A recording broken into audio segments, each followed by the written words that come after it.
Assalamualaikum warahmatullahi wabarakatuh. Halo semuanya, perkenalkan saya Alia Supriyani Dunggio dengan NPM 022724111138, mahasiswi semester 3 kelas C, program studi akuntansi, Fakultas Ekonomi dan Bisnis, Universitas Hairun. Dalam video kali ini, saya akan menjelaskan secara lengkap mengenai praktik perbankan syariah di Indonesia, yaitu tantangan dan peluang. Topik ini penting banget untuk kita bahas, karena perkembangan perbankan syariah di Indonesia semakin pesat, tapi di sisi lain masih menghadapi berbagai hambatan dan tantangan yang harus diselesaikan agar bisa bersaing dengan sistem perbankan konvensional secara adil dan profesional.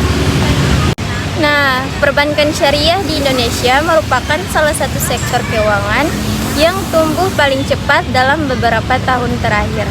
Pertumbuhannya tidak hanya terlihat dari peningkatan aset, tapi juga dari jumlah nasabah, produk, dan layanan yang makin variatif. Namun, di balik kemajuan itu, sistem ini masih berhadapan dengan sejumlah tantangan besar.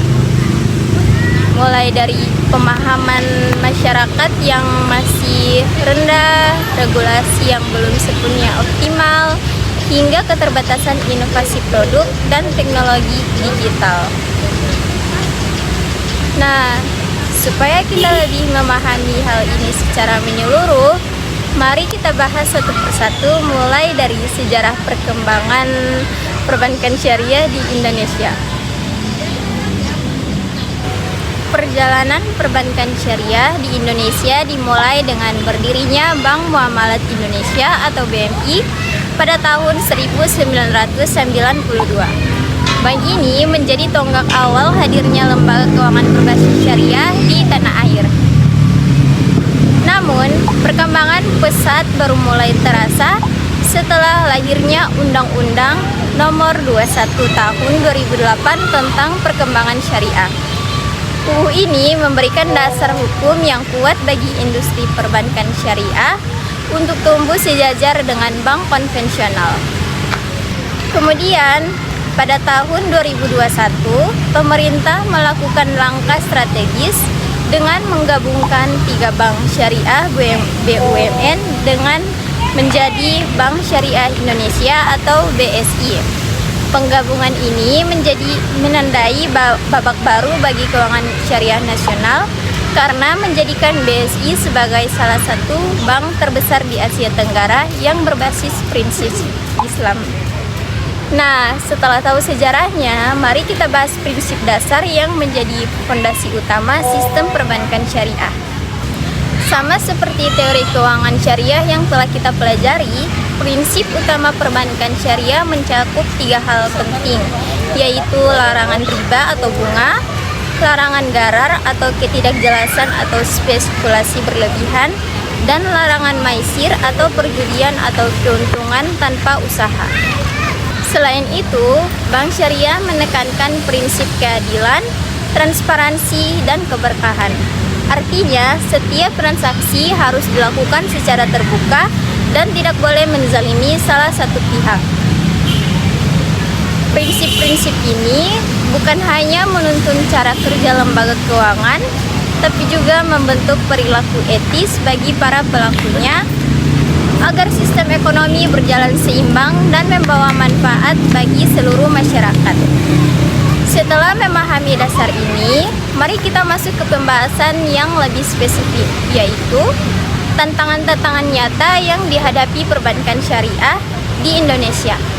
Nah, meskipun terus berkembang, perbankan syariah masih menghadapi berbagai tantangan strategis yang cukup kompleks. Tantangan ini muncul dari sisi internal lembaga keuangan, kebijakan pemerintah, serta kondisi masyarakat sebagai pengguna layanan. Pertama, tingkat literasi keuangan syariah di masyarakat masih rendah. Masih banyak yang belum paham perbedaan mendasar antara bank syariah dan konvensional. Sebagian menganggap bank syariah hanya mengganti istilah bunga menjadi bagi hasil, Padahal sistemnya melibatkan prinsip keadilan, transparansi, dan kemitraan. Rendahnya pemahaman ini membuat masyarakat ragu untuk menggunakan produk syariah. Karena itu, edukasi publik menjadi kunci. Perlu kampanye literasi keuangan syariah yang konsisten, yaitu melalui media sosial, lembaga pendidikan, hingga komunitas sosial, agar masyarakat memahami bahwa keuangan syariah itu bukan hanya soal agama, tapi juga soal etika dan keadilan ekonomi. Yang kedua yaitu ada regulasi dan koordinasi antar lembaga pengawas masih perlu diperkuat. Meskipun ada UU nomor 21 tahun 2008, dalam praktiknya sering terjadi tumpang tindih kewenangan antara OJK, BI, dan DSN atau MUI. Hal ini membuat proses inovasi produk syariah kadang lambat karena harus melewati banyak tahap verifikasi hukum dan fatwa. Perlu pembaruan regulasi yang lebih adaptif terhadap perkembangan zaman agar bank syariah bisa berinovasi tanpa meninggalkan prinsip syariah. Dan yang ketiga yaitu ada tantangan SDM atau sumber daya manusia. Masih banyak pegawai bank syariah yang berlatar belakang konvensional sehingga pemahaman mereka terhadap prinsip akad syariah belum mendalam. Padahal karyawan bank syariah tidak hanya dituntut profesional, tapi juga harus amanah dan memahami nilai spiritual dari setiap transaksi. Karena itu, perlu lebih banyak pelatihan, sertifikasi, dan kerjasama antara universitas dengan lembaga keuangan syariah untuk mencetak tenaga ahli yang kompeten di bidang ekonomi Islam. Dan yang keempat, yaitu ada persaingan dengan bank konvensional dan fintech digital. Bank konvensional memiliki jaringan luas, teknologi maju, dan reputasi lama. Sementara fintech menawarkan kemudahan, kecepatan, dan biaya rendah. Agar tetap relevan, bank syariah harus bisa beradaptasi dan menghadirkan layanan yang setara bahkan lebih unggul, tanpa mengorbankan nilai-nilai syariahnya. Dan yang kelima yaitu ada tantangan menjaga prinsip syariah di tengah tekanan bisnis. Dalam dunia keuangan modern yang kompetitif, seringkali ada godaan untuk meniru sistem konvensional demi efisiensi atau keuntungan cepat. Namun, kekuatan sejati bank syariah justru ada pada komitmennya terhadap prinsip moral dan keadilan. Menyeimbangkan antara aspek bisnis dan nilai spiritual menjadi ujian besar yang harus dijaga. Setelah memahami tantangan tadi, kita bisa lihat bahwa inovasi menjadi kunci utama agar perbankan syariah mampu bertahan dan berkembang. Di era digital saat ini, masyarakat menuntut layanan yang cepat, praktis, dan bisa diakses dari mana saja.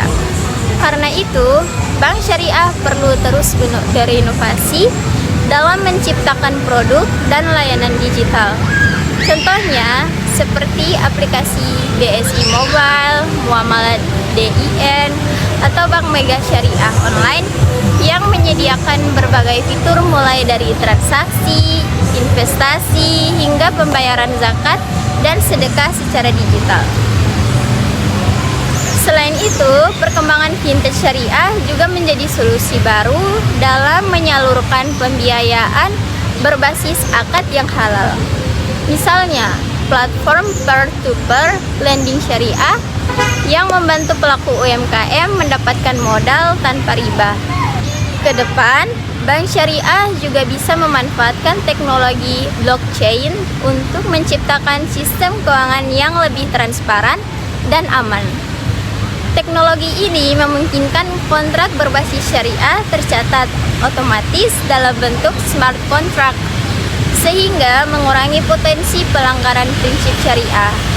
Dengan terus berinovasi, bank syariah bisa menjangkau lebih banyak masyarakat, terutama generasi muda yang lebih dekat dengan dunia digital. Selain inovasi, Aspek lain yang tak kalah penting adalah kemampuan bersaing di pasar. Dalam konteks globalisasi dan integrasi keuangan, bank syariah harus memiliki strategi yang solid untuk memperluas pangsa pasar dan meningkatkan loyalitas nasabah. Pertama, bank syariah perlu menonjolkan nilai pembeda atau unique selling point yang tidak dimiliki bank konvensional, yaitu prinsip etika, transparansi, dan keberkahan. Kedua, memperkuat kolaborasi dengan pelaku ekonomi halal dan UMKM agar sistem keuangan syariah terintegrasi dengan sektor real. Ketiga, memperkuat branding dan literasi publik agar masyarakat tahu bahwa bank syariah modern, efisien, dan sesuai dengan nilai moral Islam. Persaingan juga bisa dijadikan peluang. Dengan membangun citra sebagai sistem keuangan yang adil dan amanah, bank syariah dapat menarik tidak hanya nasabah muslim, tapi juga non-muslim yang menginginkan sistem transaksi etis dan transparan. Sekarang kita masuk ke sisi optimisnya. Di balik berbagai tantangan tadi, perbankan syariah sebenarnya memiliki peluang luar biasa besar. Peluang pertama datang dari pertumbuhan ekonomi halal. Permintaan terhadap produk dan layanan halal meningkat pesat, mulai dari kuliner, fashion, kosmetik, pariwisata, hingga keuangan. Bank syariah bisa menjadi pusat penggerak ekonomi halal ini dengan menyediakan produk pembiayaan dan investasi yang sesuai prinsip syariah. Peluang kedua berasal dari sektor UMKM. Dengan sistem bagi hasil yang adil, bank syariah dapat menjadi mitra utama bagi pelaku usaha kecil menengah agar bisa berkembang tanpa terjerat utang berbunga. Peluang ketiga, adanya dukungan dari pemerintah. Melalui KNEKS, pemerintah berkomitmen menjadikan Indonesia sebagai pusat keuangan syariah di dunia. Kebijakan seperti penggabungan BSI, penerbitan sukuk negara, dan pengembangan pasar modal syariah menunjukkan arah yang jelas. Peluang keempat, peran generasi muda dan profesional muslim. Banyak anak muda yang kini sadar bahwa pentingnya ekonomi halal dan ingin berinvestasi secara etis. Hal ini bisa dimanfaatkan bank syariah untuk memperluas nasabah dan memperkuat digitalisasi produk. Dan terakhir, kerjasama internasional. Kolaborasi dengan negara seperti Malaysia, UAE, dan Arab Saudi bisa memperkuat modal, meningkatkan kompetensi SDM, dan memperluas jaringan global perbankan syariah Indonesia. Dari seluruh pembahasan tadi, dapat kita simpulkan bahwa perbankan syariah di Indonesia memiliki tantangan yang kompleks, tapi juga peluang yang sangat besar. Kunci keberhasilannya ada pada 3 hal, yaitu 1, inovasi dan digitalisasi berkelanjutan, dan yang kedua, SDM yang profesional dan berintegritas, serta ketiga yaitu komitmen terhadap prinsip keadilan dan keberkahan. Perbankan syariah bukan hanya sistem keuangan tanpa bunga, tapi sistem ekonomi yang menegakkan nilai moral, keadilan sosial, dan tanggung jawab spiritual. Kalau semua pihak, pemerintah, lembaga keuangan, akademisi, dan masyarakat bekerja sama, maka Indonesia berpotensi menjadi pusat syariah dunia yang unggul dan berdaya saing global. Terima kasih sudah menonton video ini. Semoga penjelasan saya bisa menambah wawasan dan memperkuat semangat kita untuk membangun ekonomi yang halal, adil, dan penuh keberkahan. Wassalamualaikum warahmatullahi wabarakatuh.